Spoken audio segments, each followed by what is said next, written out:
praise. Hallelujah. Hallelujah. I'm so glad that God is real. I'm so glad. There was a time in my life where I believed in God. I've always believed in God as a child. When I think back, I was aware of God watching me. I was just aware that I was being watched. And I give God thanks that at a certain time in my life when I went my own way and wasn't so aware after a while that God was watching me, that he delivered me out of the hands of my enemies. Enemies that just came out of nowhere. Delivered me from gangs of wicked people. And if those gangs were alive around today, I know a few of them have died, but if they were around today, I know that they would be probably the top people that do the trafficking, or they'd be among the top people that do trafficking. And I give God thanks for his love and his mercy. Hallelujah. Amen. As you know, I always talk about what goes on in the news. Praise God Almighty. Because it matches up with the newspapers. In fact, the news nowadays is proclaiming or letting everyone know that the prophecies of the Bible are coming to pass. I received a phone call this morning when I was putting out the chairs. And basically, God used that person to confirm the message today. They were saying how them and their friend were talking, and their friend was talking about how they used to do juju. Well, they said judge. And the friend used to do it from when they were young, and now they've grown, and they didn't believe in God either. And now the friend was saying to them, I wholeheartedly believe in God. Everything in the Bible, or the things I used to hear from the Bible, it's just happening around us every day. And so I give God thanks for that confirmation. Amen. Through a phone call. And also I got an email this week, praise God, which confirmed the message as well, from Sister Janice, showing us that we are moving into the cashless society much more quickly than than anyone would have thought. I remember I did mention to you all that they had a big meeting and it was on the news, all these people having discussions saying that AI will be up and running in 2 years. And according to the email, amen, that Sister Janice sent me, their cashless money or their Bitcoin or whatever it is will be ready or should be ready if needed in 2025. So AI and the cashless society seem to be working together. Praise God Almighty. So some of the things that were on the news, which were a big announcement on the news, was a think his name is called Guttries, but I may have pronounced it wrong if it's like a French name or a foreign name. So bear with me. This announcement was made on the news by Antonio Guttries, and he said the era of global warming has ended. And I'm sure some people that were listening to that may have felt really happy. And then he added, the era of global boiling has arrived. So the era of global warming has ended, and we are now in the era of global boiling. The UN Secretary General Antonio Guterres has said after scientists confirmed July was on track to be the world's hottest month on record. Climate change is here. It is terrifying and just the beginning, Guterres said. But it's not a surprise to us because we've been told this from how long in the book of Malachi, chapter 4, behold, the day shall come that the earth shall burn as an oven. So it's not a surprise to us, but I suppose that, as our eyes are seeing on the news, holiday destinations on fire, houses catching on fire, amen. And remember, the book of Revelation tells us the next stage, that men's skin will be scorched and boils will come up. Basically, that sounds like a third-degree burn, or I may have got it wrong because I'm really not a doctor or a burn expert. But usually when someone has a really bad burn and the skin begins to bubble and it's like a bubble on the skin, we are told that in the book of Revelations, and we're told about the ungodly's reaction when the sun begins to burn their skin that way, that they curse God because of what's happening to them. So we can see, praise God Almighty, that the word of God is fulfilling itself. The prophecies and all that God said is coming to pass. Also, in the phone call this morning, I was told, guess what? The army in the Bible that has, I can't remember the number offhand, an army that is numberless, basically, in the millions. And people have always read this and thought, there's no army that can be that amount. But the Chinese army. And the Chinese president has assembled his army. And I remember seeing on the news 2 weeks ago, he was telling them to prepare themselves for war with the US. Also, Russia is making friends with Africa. China is making friends with Africa. And it looks like the word of God is coming to pass. And we are seeing it. Praise God Almighty. Another item that came on the news, and the reason I'm telling you all these news items is because I'm going to go through the scriptures which talk about them. Scientists were careful to say that there is some uncertainty with the reading. This is about the temperatures of the water. Amen.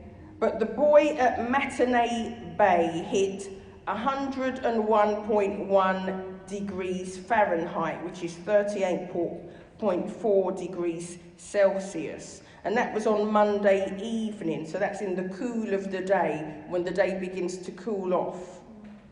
And remember, when it's a hot day, most people go into the sea or the water or river to cool off, because we've received warnings. When it's a hot day, don't jump into the water because the water will be so cold and a shock to your body that you could pass out or get into trouble. But when they measured the reading on that buoy at Matinee Bay, the water was hot. And the night before, the boy, or the temperature reading of the boy, showed an online reading of 102, which is even hotter, which is 37.9 centigrade, and that was 2 days ago. So we can see that not only is the atmosphere heating up, but now the seas are heating up. And one expert said that he actually thinks the soil is heating up, or the earth itself is heating up, which confirms again what God said, that the day will come when the earth shall burn as an oven. And the only people that will escape and won't burn and won't be scorched are those that have given their life and invited God into their life. He will be their saviour. And I'll read that to you in case someone's thinking, well, how do you know? Because in the same book of Malachi, chapter 4, verse 1, it reads, "For behold, the day cometh that shall burn as an oven, and all the proud, yea, and all that do wickedly shall be stubble." We know what stubble is. That's what's left over after a fire has burnt charcoal and stubble. And the day that cometh shall burn them up. So it's going to burn up the proud. If we look in this verse 1, it gives a list: the proud and those that do wickedly shall be stubble. And the day that cometh shall burn them up, saith the Lord of hosts. And it shall leave them neither root nor branch. Nothing will be left of them at all. But unto you, verse 2, but unto you that fear my name. We fear God because we're in here today giving him the praise, giving him the glory. Something in us. God put something in us. Amen. To come here. Even when we didn't used to come here, God put something in us way back then. And we came as a visitor. And then we came again. And then we came again because God was drawing us in. Amen. But unto you that fear my name shall the Son of Righteousness arise. The Holy Spirit within you will arise with healing in his wings. And ye shall go forth and grow up as calves of the stall. And ye shall, now this verse is quite important, verse 3, still talking to those who God has saved. And you shall tread down the wicked. How can we be treading them down? Because they're going to be stubble under our feet. They're going to be the burnt stuff under our feet. And they shall be ashes under the soles of your feet in the day that I shall do this, saith the Lord of hosts. So there is the answer to anyone that was thinking, well, how do you know that we won't be burnt too? Malachi chapter 4 is a good chapter to read. So I'll go on with the things that were on the news. On Sky News, on virtually nearly every news channel, it came up randomly. They talked about the fires that were burning in Greece and different places around Greece. And they were talking about how terrible it was, and Turkey and Spain and just different countries, holiday destinations. And they were talking about how terrible it was that the airports, the airlines, those who you book your holiday with, were taking people's money. taking them to the destination that the fire was, and then bringing them back, and they weren't receiving a refund. And people were saying, why didn't they cancel the flights? Why didn't they tell people that were booking their holidays that, hey, well, actually it's on fire? Showing the wickedness and the love for money that these companies that make millions of profit every year, that even though they knew that it was a dangerous place, they were still dumping holiday makers there who had, in some cases, to run for their life, and the locals had to help them, amen, in some cases. So we know that a lot of Europe is burning. Also in China, there's burning because a Buddha statue went up in flames. And people were saying, how it is showing the wrath of God that he made sure that the Buddha went up in flames. Because God does not like idolatry. I think someone testified about that. Another news item, which was on the front page of the Times newspaper. It was barely mentioned in the news.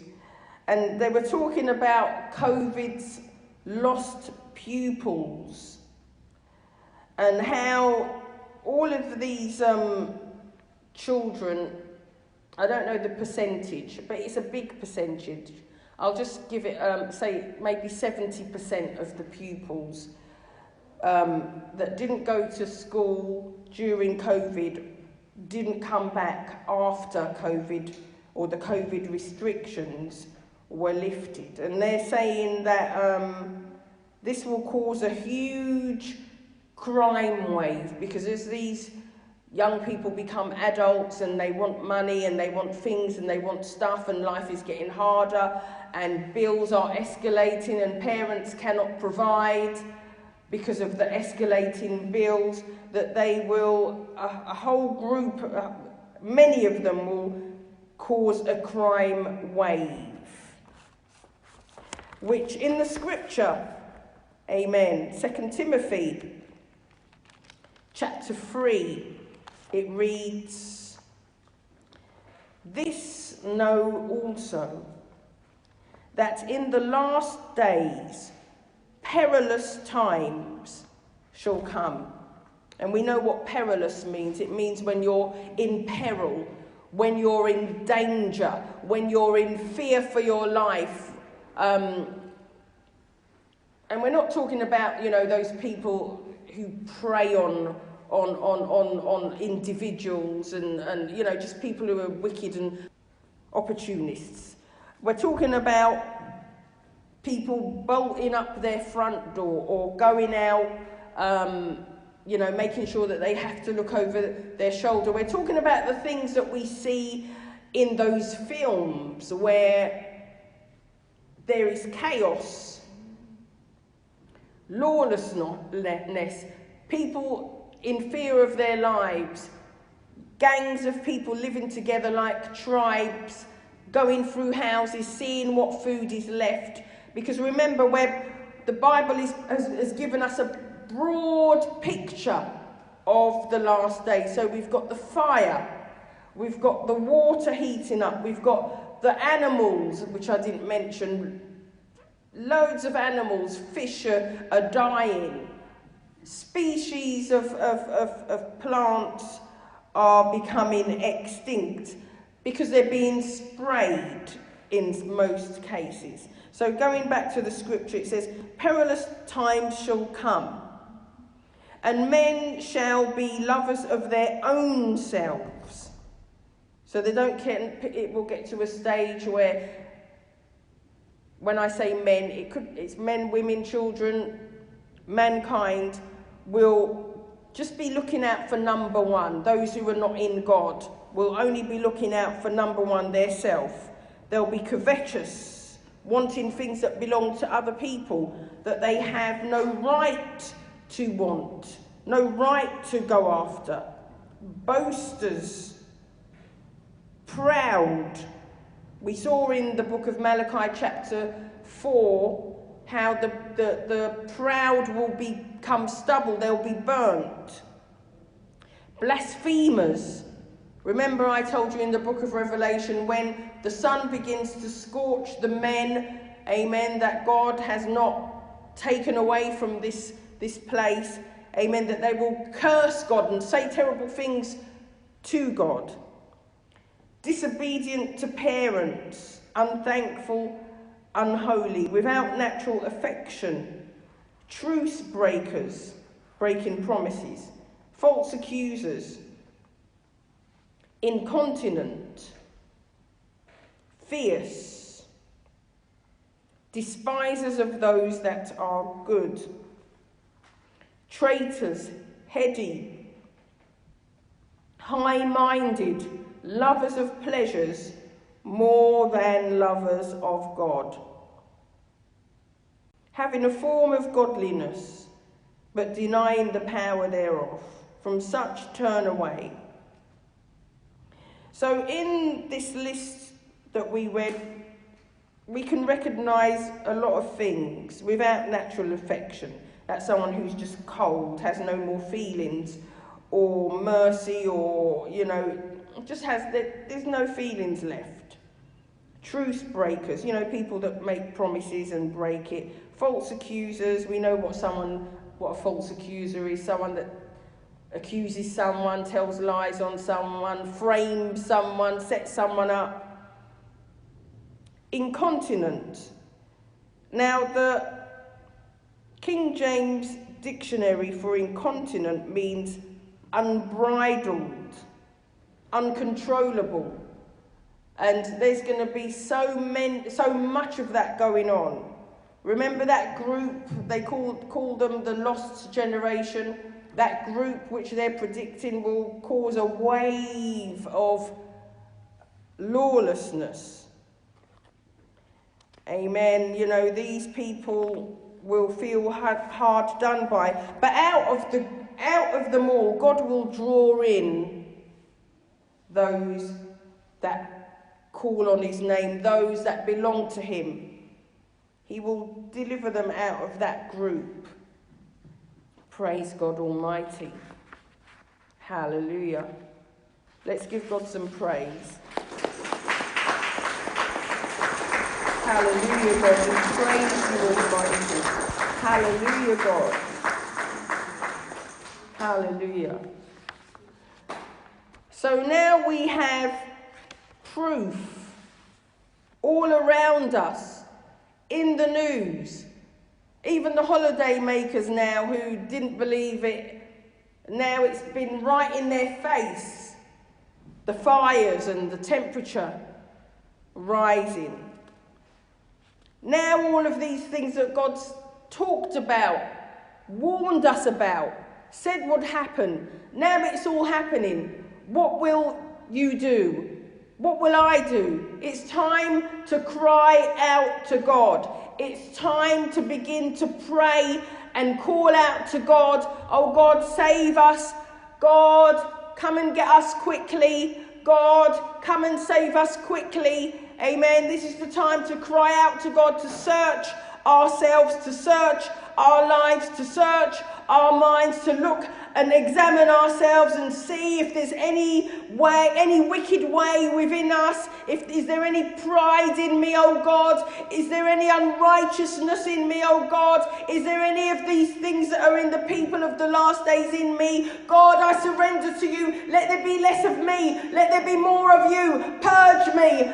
Cleanse me, sanctify me, consecrate me. Let me read your Bible, even though I don't like what I'm reading sometimes. Let me read your Bible, because as I read your word, it enters into me, it changes me, it cleanses me, it makes me whole, it gives me peace. You speak to me through your word. Hallelujah. Hallelujah.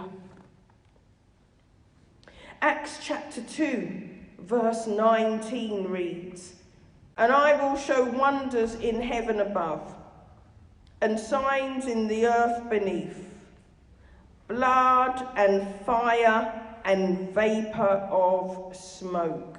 Now we're seeing blood. Remember on the news when the Chinese rivers became red, and other places of water, bodies of water in different places became red, and the government tried to explain it away and say, oh, you know, there was an old dye factory down, you know, further down the river. They've obviously emptied their waste products into the river. Now the person who owned the dye factory came forward and said, "No, I have not emptied any waste products into the river." And he said that his factory had been closed for almost 20 years or more, and that it was a lie, and that there were no products in that place that anyone could have used to empty into the river.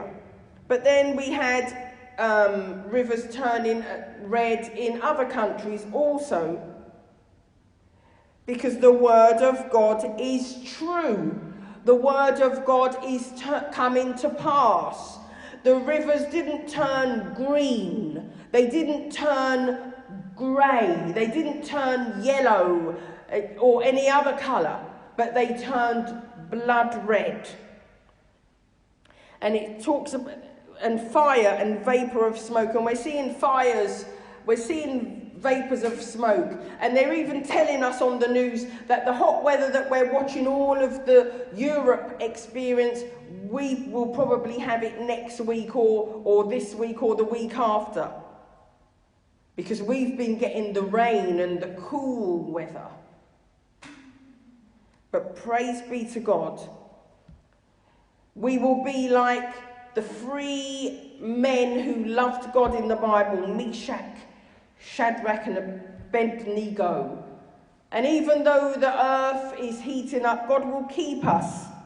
Amen. The sun will not smite us by day, nor the moon by night. Hallelujah. Because God's word tells us in Psalms 91. Praise God. He will be our shield and our buckler. God will keep us. So, another news item that I wanted to read, because Acts chapter 2 verse 19 and other scriptures in the Bible speak of this. I will show wonders in heaven above and signs in the earth beneath. And a US military whistleblower testified on the news. We saw them on the news. There was a big meeting, all cameras, and they testified on the news of a UFO, or the existence of UFOs, that's unidentified flying objects, in a major congressional hearing. So we know that this isn't some fake news, false news, silly news. You know, you don't have to turn onto YouTube and find those obscure channels where people upload things and then everyone discusses it. It's now on, you know, news channels, amen, that are important. So this whistleblower testified about these UFOs at the congressional hearing. This was on Euro News that I got this particular story from, along with the detailed descriptions of first-hand encounters with spherical and tic-tac shaped objects. Witnesses alluded to government intimidation that made them fear for their lives. You know, it's so strange how they're talking about the tic-tac objects, because I remember when I was at someone's house. I went to their house to help them out.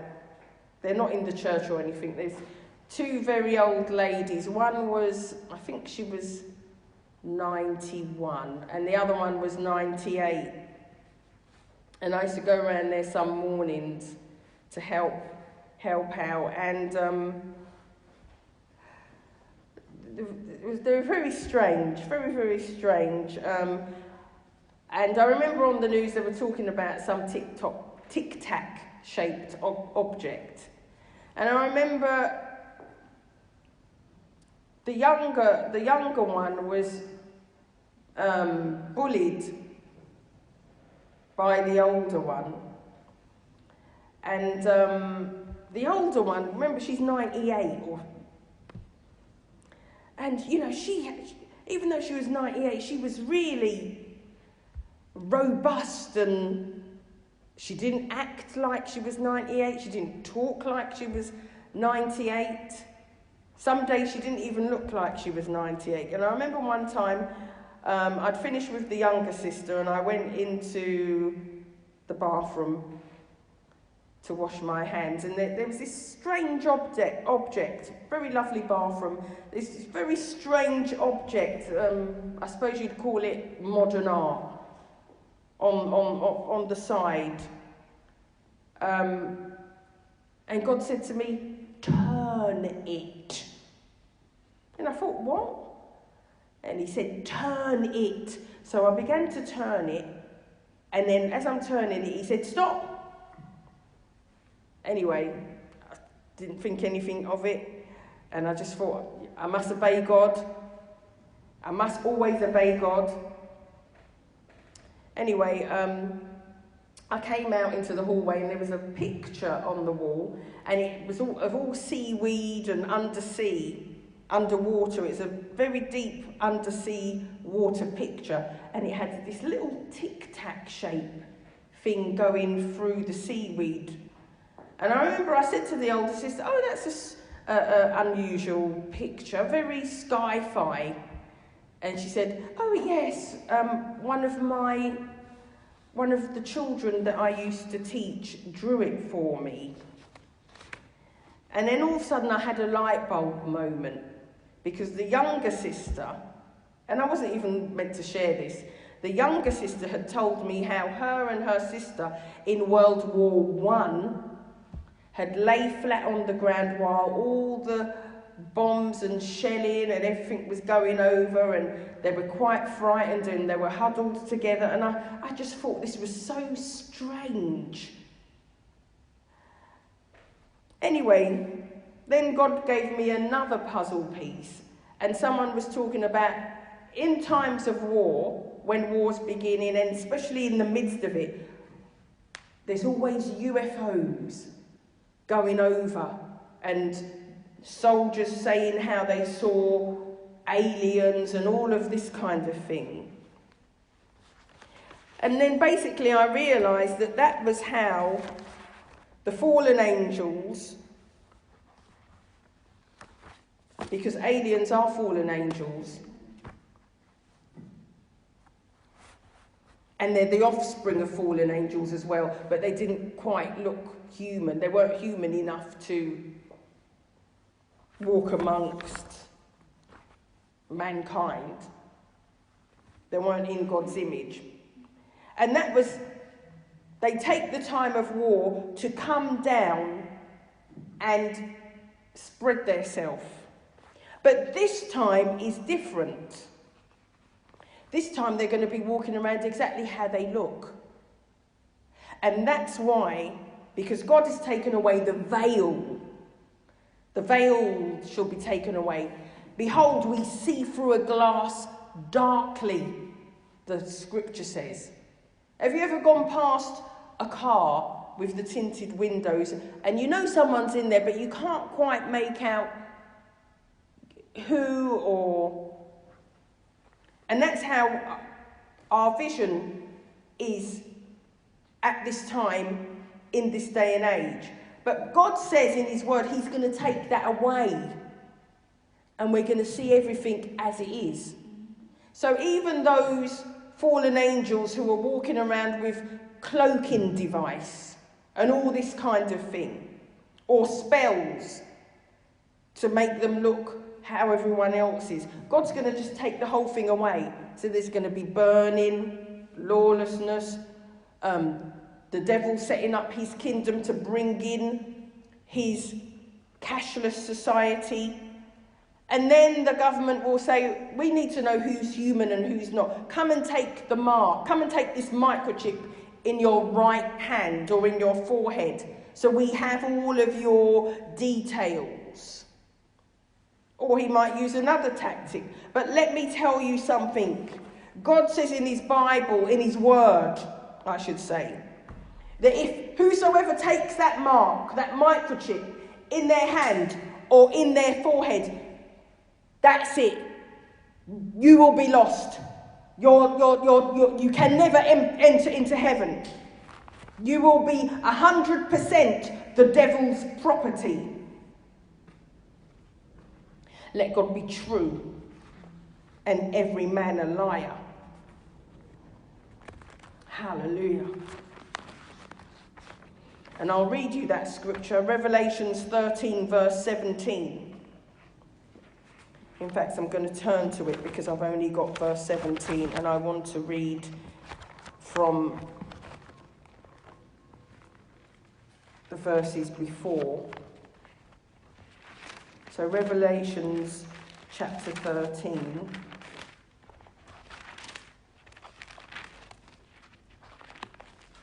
Revelations chapter 13, and I'll read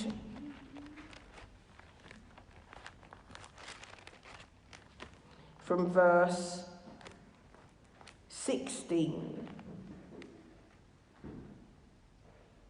In fact, I'll read from verse 15. And as I'm reading verse 15, please have in your mind AI. AI, the robots, what they can do, how human-like they're becoming now, that sometimes you can't even tell the difference until someone says, oh, that's not a human, it's an AI. Maybe you should Google the Chinese AI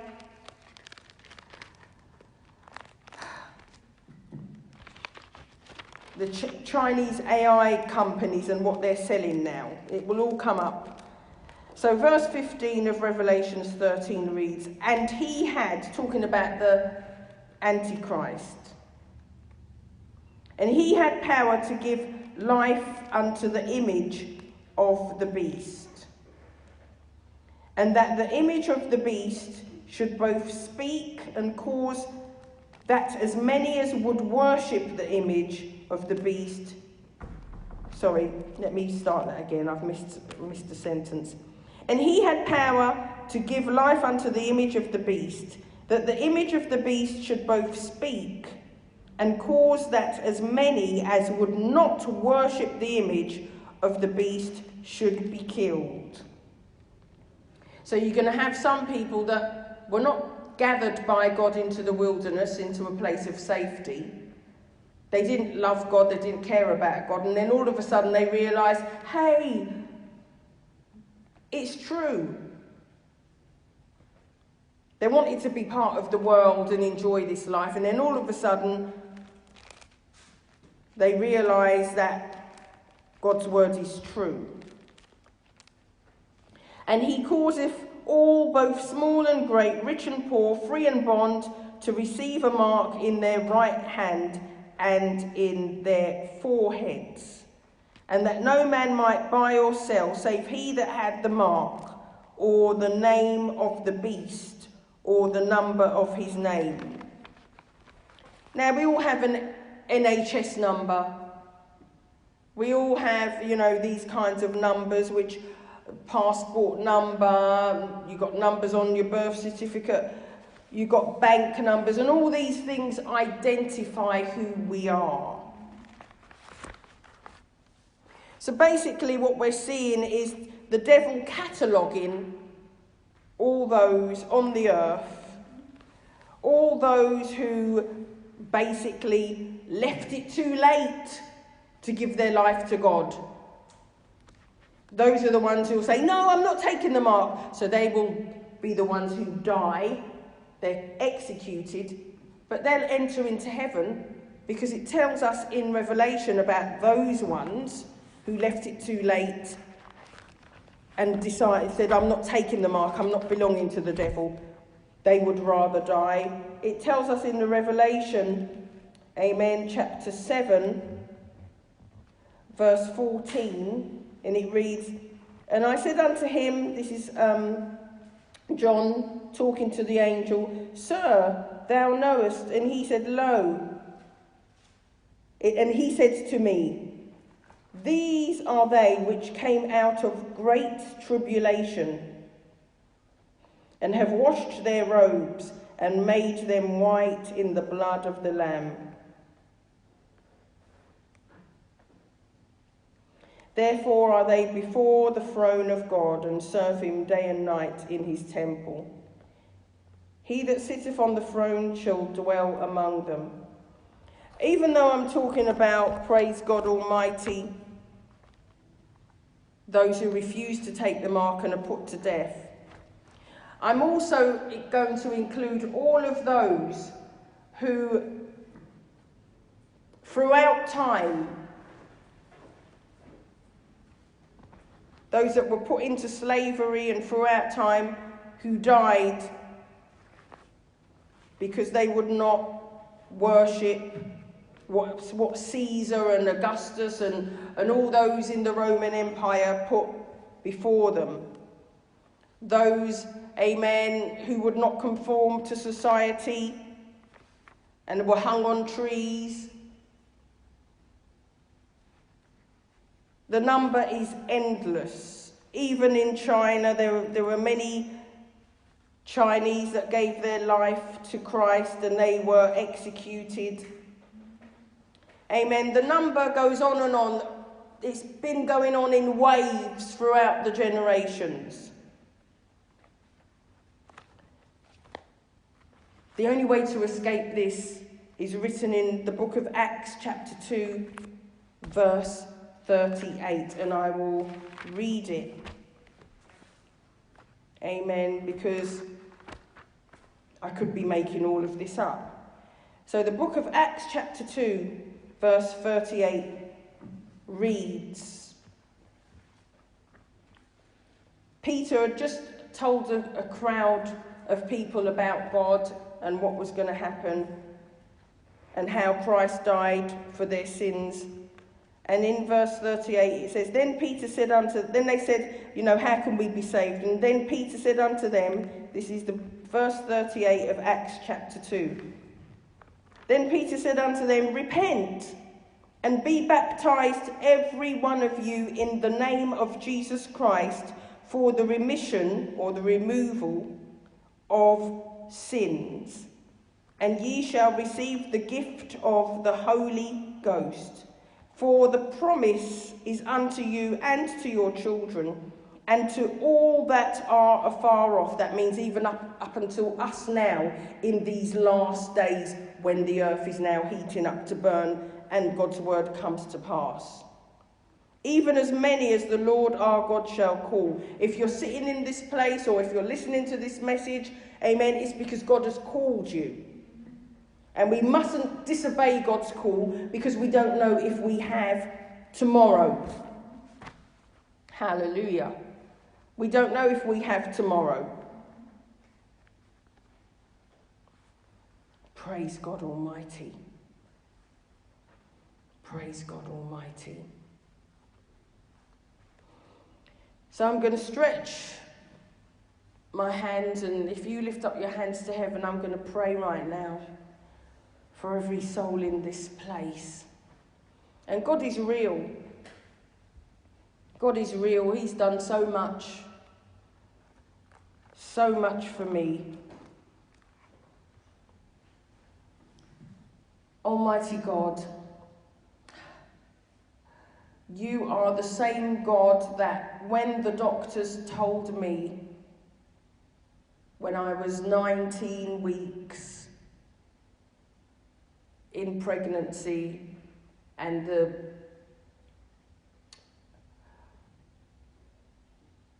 the contractions had started, and they said there is no way that the baby would be born, and they pulled all their machines out.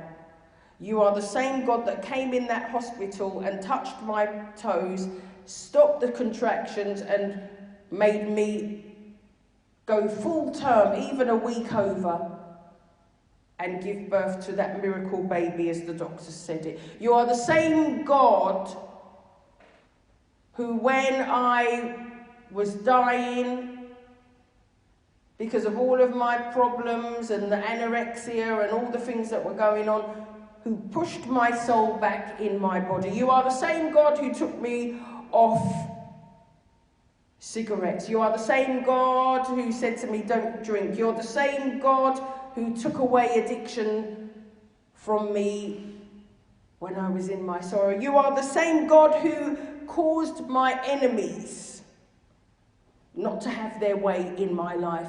You are the same God who does miracles. Hallelujah, the same yesterday, today and forever. And I pray right now for all these people and everyone that wants to be saved, that wants to be delivered, that wants to enter into your heaven that comes down when this earth is burnt, your kingdom and your new earth that you create and your new heavens that you create for those who have put their trust in you to live forever and ever, never aging. I pray right now, hallelujah, that you will touch every soul and that you will draw them to you by your presence, by your spirit. Oh God, I pray that you will pour out your spirit upon all those that have put their trust in you. For you said in the book of Joel, in the last days saith God, I will pour out of my spirit upon all flesh. Oh God, giving us a promise that those who are waiting to be filled with the Holy Ghost shall receive you. Hallelujah. Lord, touch every soul in this room. Don't let anyone be a reprobate, unable to repent. For you said in your word that the wicked shall wax worse and worse. Oh God, they won't even know it. God, have your way. Breathe upon us. Save us. Oh God, let there be less of us and more of you. Less of me and more of you. Oh God, let your presence come down upon us. Save us. Give us a mind to be saved. If we haven't been baptized, remove pride and all whatever the devil has sent our way to cause us to resist. Remove it, oh God, and let us be saved. Have your way, we pray. Oh God, I pray that you'll touch all those who are sick and ill right now in the name of Jesus. Oh God, for you are the only one that can heal. You are the only one that can give total deliverance. Oh God, you are the one that can change things around. And we invite you, oh God, my Saviour, to have your way in our lives. Help those, oh God, who haven't got a roof over their head. Help those, oh God, my Saviour, who are struggling. For you will soon come and deliver your people. We invite you to come and deliver us and save us, oh God. Gather us, oh God, into that safe place. In Jesus' holy name. Amen. Hallelujah. Let's give God praise. Hallelujah.